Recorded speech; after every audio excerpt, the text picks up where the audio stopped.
السلام علیکم ګرانو کتونکو. شهاب عزیز ارمان د خصوصي خپرونې عبدالرحمن بابا افقي شاعر سره حاضر دی. ګرانو کتونکو، تاسو وینئ ګورئ په عام روزمره ژوند کې چې د عبدالرحمن بابا د شعرونو په حواله مختلف خلک د ولس مختلف طبقات هغوی ډېر منفرد او مختلف نظرونه لري. د عبدالرحمن بابا سره منصوب یو شمیر داسې شعرونه دي، پوره کلامونه دي چې هغه د عبدالرحمن بابا نه دي، خو هغې ته نسبت کیږي چې دا د عبدالرحمن بابا کلام دی. دغه بحث بلې ویډیو ته پرېږدو او هغه شعرونه به ستاسو مخې ته راوړو چې هغه زمونږ فنکارانو موسیقارانو هم ډېر ویلي دي، موسیقي سره غږېدلي دي، ولس یې خوښوي اوري، خو هغه د عبدالرحمن بابا کلام نه دی. یو شمیر شعرونه په علمي دنیا کې هم او په عام ولس کې هم داسې دي چې هغه د عبدالرحمن بابا شعرونه دي، خو هغې ته دا نسبت کیږي چې دا شعرونه د عبدالرحمن بابا نه دي. دغه هم یو لړۍ ده. په دغه کې د ټولو نه یو اهم او نماینده شعر چې زه پرې نن خبره کول غواړم چې په هغې باندې اوږدې خبرې اترې شوي دي، د مولانا عبدالقادر مرحوم نه تر اوس دوره پورې په هغې باندې بحث مباحثه کیږي، بلکې نن سبا په ډېرو ځینې د وټساپ ګروپونو کې هم د عبدالرحمن بابا په دغه شعر خبره کیږي. یو نقطه نظر د ځینې خلکو د ځینې ملګرو دا دی چې دا د عبدالرحمن بابا شعر نه دی. دغه خلک خپل دلایل تراشي د دغې دپاره راوړي. هغه دلایل هغه هم د هغه زوړ بحث په تناظر کې دي، کوم بحث چې د مولانا عبدالقادر نه را پیل شوی دی، را شروع شوی دی او تر اوسه پورې چلیږي. په دغه کې د ټولو نه اهم او نماینده شعر چې دی نو هغه دا دی چې خوشحاله او دولته مې غلامان دي، زه رحمان په پښتو ژبه عالمګیر یم. نو د دې شعر په حواله ډېر خلک ما سره په وټساپ رابطه وکړي یا میسنجر کې رابطه وکړي چې دا د عبدالرحمن بابا شعر دی که نه دی. زه ورته وایم دی. نو بیا هغې وایي چې یاره فلاني ګروپ کې فلاني دا ویل، هغه دا ویل، بل دا ویل. نو بهرحال دا چا خپله رایه ده، موږ ټولو رایې ته احترام لرو، خو یو شعر د یو شاعر دی یا نه دی، یو داسې شاعر چې د هغه زمانه 350-400 کاله وړاندې ده، د هغه کلیات، د هغه دیوان د هغه په ژوند باندې تدوین شوی دی، بیا د هغه دیوان نورې نسخې تیارې شوي دي، هغه نسخې د موجوده چاپ زمانې پورې را رسېدلي دي او د 1802 نه را په دې خوا چې پادري هیوز د عبدالرحمن بابا یو انتخاب چاپ کړی په یو کتاب کې کلید افغاني، د هغې نه را په دې خوا چې کوم دی د چاپ زمانه ده او په چاپ بڼه باندې د عبدالرحمن بابا دیوان چاپ کیږي. مخې ته راځي د پرنټ د مشین نه وځي. بیا د 1941 د عبدالمجید افغاني صاحب مقدمې سره دا باقاعده چاپ شوی دی. هغه نسخه چې په لندن کې د مختلفو نسخو نه تیاره شوې وه، تیاره شوې دلته وه، خو هغه نسخې هم په لندن کې وې مختلفو لایبررو کې، او هغه مولوي احمد د تنګي تیاره کړې وه چې هغه هلته کې پرته وه، دلته هم وه، او هغه یونیورسټي بوکیجنسیانه د تېرو 80 کلونو راسې مسلسل چاپ کیږي، مخې ته راځي. هغه نسخه چې دا دغه دیوان چې دی د میاں سید رسول رسا مرحوم یوې علمي مقدمې سره چاپ دی، بار بار چاپ کیږي، ستاسو مخې ته راځي. اوس د دغه نسخو یا د دیوانونو خبره ما ځکه وکړه چې په پښتونخوا کې زموږ په دې ټوله منطقه کې او بیا په بار دنیا کې د ټولو نه زیاتې قلمي نسخې د چاپ د زمانې نه اګاهو 200 250 300 کالو پورې مخکې چې کومې نسخې وې په قلم لیکلی شوې، کاتبانو نقل در نقل تیارې کړې وې، نو د ټولو نه زیاتې نسخې د عبدالرحمن بابا په دنیا کې میلاویږي، ترلاسه کیږي، ځکه چې دا یو مقبول شاعر او مختلفو خلکو د نسخې چې د ځان دپاره تیارولې په خپلو ذاتي لایبررو کې ایښوي. دغه شعر چې کوم ما وویلو چې خوشحاله او دولته مې غلامان دي، زه رحمان په پښتو ژبه عالمګیر یم، نو په علمي دنیا کې مونږ که کله وایو چې دا د عبدالرحمن بابا شعر دی، نو بیا به د قلمي نسخو نه دا ثابتول غواړي، ځکه چې د چاپ زمانه رستو ده، نو دا امکان کیدی شي چې په چاپ کې به غلطۍ وړاندې رستو معاملې به وي. نو قلمي نسخې څه وایي، دې ته قلمي نسخو ته رجوع پکار ده.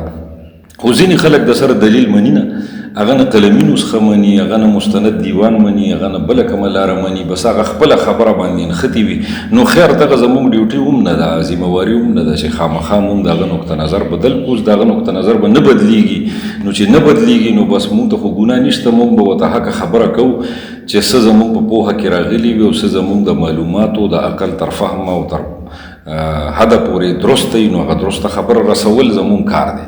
اوس دا شعر دی نو په دې باندې تاسو ته مو وویل ګرانو کتونکو چې د مولانا عبدالقادر مرحوم نه را په دې خوا په دې بحثونه شوي دي او د استدلال د راوړلو کوشش شوی دی چې دا د عبدالرحمن بابا شعر نه دی او دا د هغه په دیوان کې وروستو چا ور شامل کړی دی. په دې کې اخیری دلایل د مرحوم پروفیسر ډاکټر راجولی شاه خټک صاحب دی چې دا یو عالم فاضل انسان او یو ډېر لوی سړی و. د هغه کتاب دی د رحمان په شعر، په هغې کې د رحمان بابا په مقطع باندې په کسر باندې هغه یو پوره باب لیکلی دی او په هغه باب کې دا شعر هم راوستی دی. په دې باندې هم خپل عالمانه بحث کړی دی.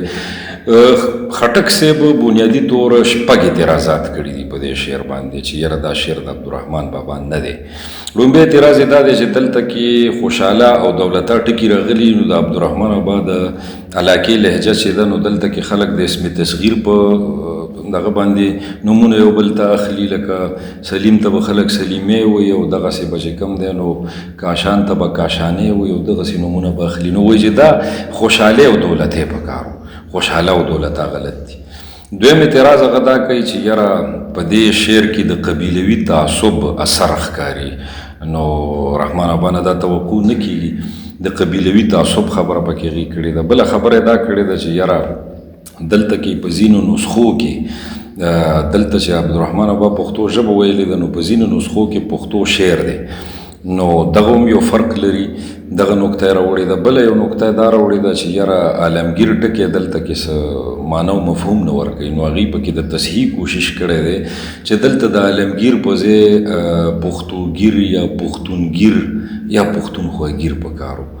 دغه د هغې څلورم اعتراض دی. بل اعتراض یې دا دی چې یاره کوم زاړه دیوانونه دي، کوم زړې نسخې دي د عبدالرحمن بابا یا د نورو شاعرانو نو د هغې نه د دې شعر توثیق او تصدیق نه کېږي. یعنی بل چا په خپل کلام کې دا شعر نه دی راوړی یا د دې اثر باندې خبره نه ده کړې. شپږم او اخري اعتراض یې دا کړی دی چې د خټکو په کورنۍ کې د عبدالرحمن بابا په زمانه کې هم او د عبدالرحمن بابا نه پس چې کومه نږدې زمانه د هغه پسې په هغې کې هم چا د دې شعر جواب نه دی کړی او دا ډېره غیر اغلبه خبره ده د ډاکټر راجولی شاه خټک صاحب په قول چې یاره د دې به خامخا جواب کېدو. غالبه خبره دا ده چې جواب یې شوی وي. اوس دا شپږ اعتراضات ګرانو کتونکو تاسو ته مو وړاندې کړه. په دغه شپږو اعتراضاتو په یوه نکته باندې دلته کې مختصره خبره کوو. اول خبره دا چې خوشحالي او دولتۍ په کارو نو عبدالرحمن بابا خو ډېر د احترام ژبه استعمال کړې ده په خپله ټوله شاعرۍ کې. خوشحالي او دولتۍ به هغه څنګه وایي لکه دا خو د اسم تصغیر صیغې دي، لکه د چا شان راکمول راکوزول. د دې دپاره خلک وایي یا چې خلک خپلو کې ډېر زیات فرینک وي، یاران دوستان، نو هغې یو بل ته دغسې نامې اخلي. او دا هم په دې ټوله منطقه کې خلک نه اخلي. زمونږ په دې منطقه کې زمونږ په علاقه کې مونږ د پېښور یو، عبدالرحمن بابا د پېښور و. نو په دې کې چې کومه علاقه کې دا قسمه نومونه اخلي نو هغه سپینه وړی، پاوکۍ، تاکال، ابدره، نو تر ساده په پلوسی په دې کلو کې دا نومونه اخیستلی کېږي. ما په بادر کلي کې یا په ازارخانه کې خو دا تجربه نه ده شوې چې لکه خلک د اسم تصغیر په صیغه باندې چې سلیمیه او کاشانیه او که نه دارنګې نومونه واخلي. ممکنه دا اخلي به هم خو دکه دا په شعر کې به دا خبره څوک څنګه راوړي لکه خوشحالۍ او دولتۍ به ولې وایي. دا یو ډېر عجیبه غونته دغه د اعتراض دی. دا اعتراض مولانا عبدالقادر صاحب هم کړی دی او دا راجولی شاه خټک صاحب هم کړی دی. د دې نه پس بله خبره دا چې یاره په دې کې دغه په کارو پښتونګیر یا پښتونخواګیر یا پښتوګیر په کارو. نو لکه دا ده چې دا هم غلط راځي چې په یو شعر کې اول نه پښتو ژبه یا پښتو شعر ذکر شوی دی نو بیا پښتونګیر پښتونخواګیر سره خو د شعر وزن غورځېږي که نه. پښتونګیر یا پښتوګیر دا بس عجیبه غونته اصطلاح ښکارېده که نه. نو دلته اوس عالمګیر ټکی ولې راغلی دی؟ ځکه راغلی دی چې عبدالرحمن بابا په هغه دور کې زندګي کوله کله چې محی الدین محمد اورنګزیب عالمګیر د هندوستان باچا و.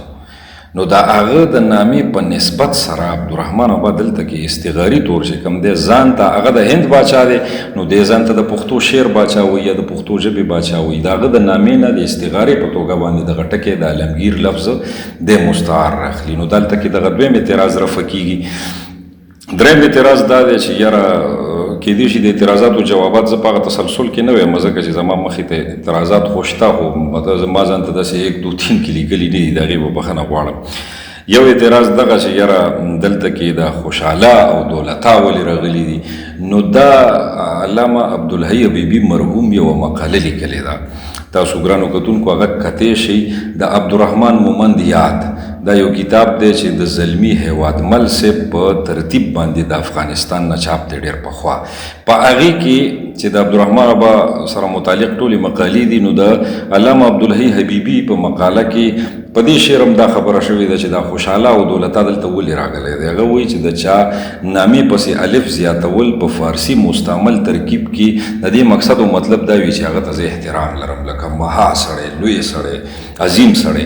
نو دلته دا خبره د حبیبي صاحب د دغه وضاحت نه واضحه کیږي چې عبدالرحمن ابا خوشحال خان خټک بابا ته او دولت خان لوانی ته، دولت الله لوانی ته ډېر لوی اهمیت ورکولو. د هغې د اهمیت نه خو انکار نشي کېدی. د ځینې شعرونو جواب مواب خو شاعران کوي، خو بله خبره ده، خو د هغې نه دا مراد نه دی چې یکسر یو لوی شاعر چې کوم دی د بل لوی شاعر نه چې کوم دی انکار کړی دی یا څه دي شاعرانه تعلق هم وي، دا ټول څیزونه به چلیږي.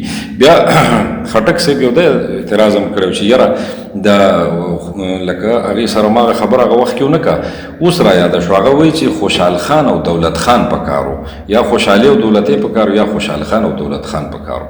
نو ګوره دا هم یو مسله واضح ولاړه. یو دا چې لکه هلته تې هغه الفه خوا کې نو هغه د تعظیم او د عظمت خبره پکې ختمېږي نامو سره. دویمه دا ده چې خوشحال خان تر حده خو ټیک ده، د هغه نوم خوشحال خان، خو د دولت خان خو دولت سره د خان څه توک ځکه نه جوړېږي چې د هغه نوم کې خان نه راتلو، د هغه خو نوم دولت الله لواڼې یا دولت لواڼې. نو هلته کې به هم یو علمي او تاریخي غلطي واردېده. بیا به زموږ محققینو په دې باندې خبره کوله چې یاره د رحمان بابا په شعر کې دولت خان ویلی دی، نو دا ګینې دولت لواڼې یا دولت الله لواڼې نه، دا څوک بل دولت خان دی. نو بیا به د دویم دولت لټون چې کوم دی په پښتو ادب کې روان شروع به هغې به بیا څه بل څه جوړېده. بیا دا چې یاره د زړو دیوانونو نه تصدیق او توثیق نه کیږي، نو په اسلامیه کالج کې چې کومه نسخه د عبدالرحمن بابا پرته ده او چې په دې صوبه کې د ټولو نه زړه نسخه کنسیډر کیږي، نو په هغه نسخه کې هم دا شعر چې دی دا شته دی. هغه نسخه د 1210 عیسوي ده، د 1229 هجري، بخښنه غواړم عیسوي ویل هغې سره 1229 هجري ده. نو اوس مطلب دی 1440 روانه ده، یعنی دغه 220 کاله خوشه مخکینی نسخه ده. نو دغه ګوره زړه نسخه شوه که نه. داسې په پښتو اکیډمۍ کې نسخې دي، نو چې راجولی شاه خټک صاحب محترم اعتراض کړی دی چې په ځینې نسخو کې دا شعر تصحیح شوی دی یا په شعر کې توپیر دی، فرق دی پکې، یا په ځینې نسخو کې چې کوم دی د دې تصحیح شوې ده. نو په کار دا وه چې هغوی په خپله مقاله کې په خپل لیک کې د هغه نسخو حواله ورکړی وی چې په کومه نسخه کې د کومې زمانې نسخه، د کوم کاتب د لاس لیکلي نسخه، د دې نسخې د لیک د اختتام تاریخ څه دی، او دا نسخه په کیټالاګینګ کې په نمبر باندې په کومه لایبرري کې چېرته پرته ده. نو هله تحقیق چې کوم دی انتها ته رسي او تصدیق ته رسي، نو هغه حوالې دوی نه دي ورکړي. نو دغه د اسلامیه کالج نسخه خو ما په دې خپلو سترګو کتلې ده، نو هغې کې خو دا شعر شته، همدغسې شته څنګه چې موږ دلته لیکلی تاسو ته وویلو، دا په چاپي ټولو دیوانونو کې شته دی. بیا چې کوم دی د دې نه سیوا ما د فرانس 2 نسخې کتلې دي چې ډاکټر مهر خلیل صاحب په واسطه ما ته را رسېدلې وي. دا غالبا چې دغه نسخې په پښتو ادب کې داسې چاني کتلي، زما ګمان دا دی. دغه نسخې ما کتلې دي، په هغه نسخو کې هم دا شعر شته. بیا یوه نسخه چې د 1235 هجري ده په سوات کې یو کس سره پرته و، زه تللی وم، هغه ما کتلی و، په هغې کې هم دا شعر و. زما کیوراسټي په دې کې وي، تشویش مې دا وي چې زه کومه نسخه چا سره ووینم، وګورم، یا ته معلومات وشي او د هغې د کتو موقع ترلاسه شي، نو کنټروورشل شعرونه به کې زه خامخا ګورم. نو په کنټروورسیز کې په متنازع شعرونو کې یو دا شعر هم دی چې خلکو خامخا په زور متنازع کړی دی. په هغه ټولو زړو نسخو کې دا شته، څنګه چې تاسو ته ما په ابتدا کې ویلې چې د یو شعر رګ ریښه به دغه ځای نه معلومو چې د چاپ د زمانې نه مخکې دا شته که نشته. نو د ډاکټر صاحب دغه اعتراض چې یاره دا په زړو نسخو کې توثیق تصدیق نه کېږي، نو د رحمان بابا د نسخو نه خو کېږي. اوس راځو دې ته چې آیا په نورو زړو نسخو کې، یعنی د عبدالرحمن بابا نه علاوه چې کوم شاعرانو په کلاسیک کې هغوی په دې باندې څه ویلي دي. ګوره نجیب سربندی د عبدالرحمن بابا د زمانې شاعر دی، هغه پسې نږدې زمانه کې دی، لکه مطلب دا دی چې د هغه پسې نږدې پیدا دی په نږدو زمانه کې کال 2-3 او بیا لکه هغه د هغه په ځوانۍ کې چې هغه شاعر شوی د عبدالرحمن بابا ټول شعرونه دیوان خو و د هغه مخې ته و د خلکو روایات خبرې سینه په سینه هغه ته رارسېدې، هغه اورېدې. نو په هغې باندې بله دا ده چې هغه ځان ته د عبدالرحمن بابا د شعر دامنګیر وایي، هغه د عبدالرحمن بابا پیروکار ځان ګڼي، هغه د هغه د مکتبه فکر شاعر دی. نو هغه هم دا چې کوم غزل دی او د دې غزل مطلب دا ده چې کمی څوک په امیره شمیري امیر یم، کمی څوک په فقیره شمیري فقیر یم، د دلبرو صدقې لره یې غواړم هسې نه چې په دنیا پسې زهیر یم، په هجران کې د یار خیال لا سره مل دی، په زندان کې د یوسف سره اسیر یم. دغه غزل دی. په دې ځمکه نجیب بیا غزل لیکلی دی. نو په هغه غزل کې هغه د عبدالرحمن بابا د دې شعر توثیق او تصدیق مونږ ته راکړی دی چې دا شعر شته. د نجیب چې کوم شعر دی نو هغه دا دی چې یه شعر لا مثل دی باندې ښایي، چې یه شعر لا مثل دی باندې ښایي که رحمان وایي په شعر عالمګیر یم. د ډاکټر صاحب دغه خبره چې په ځینو نسخو کې زه رحمان په پښتو ژبه عالمګیر یم او چرته زه رحمان په پښتو شعر عالمګیر یم، نو دا دواړه ټیک دي. په شعر عالمګیر چې کوم دی هغه زیات دغه دی، لکه زړه ته پریوتونکی دی او تسلي بخونکی دی، ځکه چې عبدالرحمن بابا شاعر و. نو که په شعر هغه ځان ته عالمګیر وایي نو بیا درسته ده. نو دغلته زه ډاکټر صاحب سره اتفاق کوم په دې نقطه کې چې او بدلون پکې شته دی په نسخو کې. او دلته نجیب هم چې کوم دی هغه وایي چې که رحمان وایي په شعر عالمګیر یم. اوس که تاسو ماله د دې حواله غواړئ ګرانو کتونکو، نو د نجیب سربندي دیوان پښتو کې اړمې چاپ کړی دی، خیال بخاري صاحب د هغې تالیف تدوین ترتیب کړی دی، یو عالمانه مقدمه پې لیکلې ده. په دغه دیوان کې چې د پښتو کې اړمې لومبی کوم چاپ دی په هغې کې په 151 صفحه 151 نمبر صفحه باندې دا پوره کلام موجود دی. اوس د نجیب په شعر کې مونږ ته یو بل عجیبه اثر ښکاري چې په هغې د ډاکټر راجوړي شاه خټک صاحب اعتراض رفع کېږي. هغه اثر دا دی چې خټک صاحب فرمایلی دي چې یاره د خټکو د کورنۍ نه د دې شعر په جواب کې چا شعر نه دی ویلی. نو دا هم د نجیب د دیوان نه مونږ ته پته لګي چې هغه کله په دې ځمکه باندې غزل ویلی دی، نو هغې کې هغه وایي چې د کامګار د بیهوده خبره ګوره چې ویل که خان بادشاه زه یې وزیر یم، چې د شاه د ګدا فرق نشي کولی، حق حیران زه د کامګار په د تقریر یم. ګوره کامګار خان خټک چې د نامګار خان خټک زوی دی او د خوشحال بابا کړوسی دی او د اشرف خان هجري یا د بل کوم زوی نوسی دی، نو هغه چې کوم دی کامګار خان خټک د خټکو د کورنۍ یو اهم فرد دی. هغه د عبدالرحمن بابا د دغه شعر چې خوشحاله او دولته مې غلامان دي، زه رحمان په پښتو شعر یا په پښتو ژبه عالمګیر یم، د دې جواب کړی دی. نو په هغه جواب کې هغه خوشحال خان بابا ته د پښتو شعر باچا وایي. نو د هغې جواب بیا نجیب سربندی کوي چې ګوره کامګار داسې ویلي دي او داسې ویلي دي. نو د په کامګار پوره څو شعرونه په دې کې ویلي دي. دې نه مونږ ته دا پته لګي چې کامګار د عبدالرحمن بابا په جواب کې شعرونه ویلي دي. اوس خبره دا ده چې د کامګار په دیوان کې دغه شعرونه نشته. دا عجیبه خبره ده چې د کامګار په دیوان کې نشته، خو نجیب د هغې اثر مونږ ته ذکر کوي. ولې پکې نشته، سله پکې نشته، د دې خو پوره جواب نشي کېدی. خو تجزیه دا کېدی شي چې یا خو کامګار خان خټک په خپله دا شعرونه بیا وروستو د خپل منتخب دیوان نویستی دي، یو یا دا ده چې د کامګار خان خټک کلیات د هغې تدوین ترتیب دغه چا کړی دی د متن، نو هغه ترې نه هغه شعرونه ویستي دي. خو د نجیب شعر خو 300 کاله مخکینی دی، 250 کاله مخکینی دی. دې نه خو دا پته لګي چې کامګار دا شعرونه ویلي و، دا نجیب ته رارسېدلي وو. نو دې نه د راجولي شاه خټک صاحب محترم د هغه اعتراض جواب ونشي چې د خټکو د کورنۍ نه د دې شعر په جواب کې شعر هم ویلی شوی دی او بیا د هغې جواب الجواب هم شوی دی د نجیب سربندي د طرفه. او نجیب په خپل شعر کې دا هم ویلي دي چې شعر لا مثل دی باندې ښایي که رحمان وایي په ژبه عالمګیر یم. دا ټول دلایل مونږ په دې خبره باندې قانع کوي، مونږ ته د اطمینان راکوي چې دغه شعر خوشحاله او دولته مې غلامان دي، زه رحمان په پښتو ژبه عالمګیر یم یا زه رحمان په پښتو شعر عالمګیر یم. هم د رحمان بابا شعر دی، همدغه په زمانه کې هغه ویلی دی، هغه په خپل کاتب لیکلی دی، په خپل منتخب دیوان کې مونږ ته راتلونکو نسلونو ته پرېښودلی دی. نو د دې شعر په حواله باندې سرزوري کول، هټدرمي کول، هسې ضد اختیارول، په مختلفو ګروپونو کې اوټ پټانګ او بې خوند او بې حرمته خبرې کول، زما خیال دی چې دا هېڅ ځای نه نیسي.